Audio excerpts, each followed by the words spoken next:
زربیان العدنی یه غذای یمنی بسیار خوشمزه و لذیذ هستش که قراره امروز با هم دیگه درستش کنیم. 25مین رسیپی از رسیپی های رمضانی است.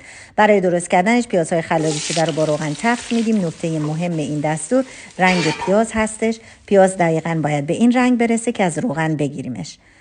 بعد از اون داخل بلندر میریزیم به همراه ماست، سیر، ادویه‌ها که کامل براتون کپشن می‌نویسم. همه مواد رو با هم دیگه میکس می‌کنیم. مواد که با هم میکس شد میذاریمش کنار. داخل همون قابلمه برگ بو و گوشت رو تفت میدیم. گوشت که به روغن افتاد از موادی که میکس شده روی گوشت میریزیم و خوب تفت میدیم که مواد به خورد گوشت بره. 2 الی 3 پیمان آب بهش اضافه میکنیم و میذاریم که گوشت نیم پز بشه. بعد از اینکه گوشت نیم پز شد سیب زمینی ها رو اضافه میکنیم، میذاریم کاملا بپزه. تو این فاصله برنج رو که از قبل خیس خورده رو داخل آب جوش میریزیم، دونتر برش میداریم و آبکش میکنیم.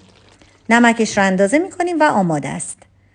ته قابلمه مقداری از گوشت قرار میدیم به همراه آب گوشت و برنج، زعفران، پیاز داغ و دوباره گوشت و در آخر زعفران و پیاز داغ و میذاریم که کاملا دم بکشه با حرارت ملایم.